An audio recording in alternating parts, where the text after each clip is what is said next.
തൊടുപുഴയിൽ നിറയെ gold കോയിനും silver കോയിനുമായിട്ട് ഇറങ്ങിയേക്കാണ്. നമ്മുടെ ഇടിമണ്ണിക്കൽ ജ്വല്ലറി സ്പോൺസർ ചെയ്യുന്ന ആ ഗോൾഡ് കോയിൻ നമുക്ക് നോക്കാം ആരെങ്കിലും ഉണ്ടോ. അത് തൊടുപുഴയാണ് കേട്ടോ. ഒരു ചലഞ്ച് റെഡിയാണ്. ഒരു ഗോൾഡ് കോയിൻ കിട്ടും. ഇടിമണ്ണിക്കലിന്റെ പേജും പ്രമോദ് ബാബു എന്ന തൊടുപുഴ എന്നുള്ള പേജ് ഇൻസ്റ്റയിലോ ഫേസ്ബുക്കിലോ ഫോളോ ചെയ്തിട്ടുണ്ടോ നോക്കി. രണ്ട് ഫോളോ ചെയ്തിട്ടുണ്ടെങ്കിൽ സ്ക്രാച്ച് ചെയ്തെടുക്കാം. ഒന്നിലെ ഗോൾഡ് കോയിൻ ആയിരിക്കും, അല്ലെങ്കിൽ സിൽവറേ കിട്ടും. ഇടിമണ്ണിക്കൽ. അപ്പോൾ ഇടിമണ്ണിക്കലിന്റെ പേജ് ഫോളോ അല്ല, ഇനി പ്രമോദ് ബാബു തൊടുപുഴ ഫോളോ ചെയ്യണം നോക്കി. അപ്പോൾ നമ്മുടെ ഒരു പേജ് ഫോളോ ചെയ്തിട്ടുണ്ട് കേട്ടോ. അപ്പോൾ ഇടിമണ്ണിക്കലിന്റെ പേജ് ഫോളോ ചെയ്ത് വെക്കണം. 2 പേജായിരുന്നെങ്കിൽ നമുക്ക് ഗോൾഡോ സിൽവറോ കിട്ടുമായിരുന്നു. അപ്പോൾ ഒരു പേജേ ഫോളോ ചെയ്തിട്ടുള്ളൂ. അപ്പോൾ ഒരു ക്യാഷ് പ്രൈസ് ആണ് കിട്ടാൻ പോകുന്നത്. അപ്പോൾ അത് നമുക്ക് നറുക്കെടുക്കണം. അതിൽ ഒരെണ്ണം എടുത്തു കഴിഞ്ഞാൽ അതിൽ എത്ര ക്യാഷ് ആണോ അത് ചേട്ടന് കിട്ടും. ഓക്കെ, പേരെങ്ങനെയാ? അപ്പോൾ യദുവിനാണ് നമുക്ക് ഒരു പേജാ ഫോളോ ചെയ്തിട്ടുള്ളൂ. നമുക്ക് നോക്കാം. അപ്പോൾ നമുക്ക് ക്യാഷ് പ്രൈസ് ഏതാണെന്ന് അറിയാൻ വേണ്ടി ഏതെങ്കിലും ഒരെണ്ണം എടുത്തോ. അതിൽ 200 ഉണ്ട്, 100 ഉണ്ട്, 50 ഉണ്ട്. നോക്കാം ഏതാണെന്ന് വെച്ചാൽ ഒരെണ്ണം എടുക്കുക. ഒന്ന് സ്ക്രാച്ച് ചെയ്ത് നോക്കി. നിങ്ങൾ വലിച്ചാൽ മതി. കീർക്കോ. ആ 200 രൂപ.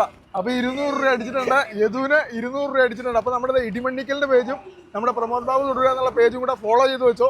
ഗോൾഡോ സിൽവറോ നിങ്ങൾക്ക് ഷുവറായിട്ട് കിട്ടും. അപ്പോൾ 200 രൂപ അടിച്ചിട്ടുണ്ട്. അപ്പോൾ നമ്മുടെ പേജ് ഓൾറെഡി ഫോളോയിങ് ആയിരുന്നു. അപ്പോൾ ഇനി എല്ലാ പേജും കാണാറുണ്ടോ? എല്ലാ വീഡിയോ കാണാറുണ്ടോ? അപ്പോൾ എന്തായാലും 200 രൂപ അടിച്ചിട്ടുണ്ട്. അപ്പോൾ ഒരു ഗോൾഡ് കോയിനും സിൽവറോ മിസ്സായി പോയത്. അപ്പോൾ ഫോളോ ചെയ്ത് വെച്ചോ. എല്ലാവരും പറഞ്ഞു കേട്ടോ.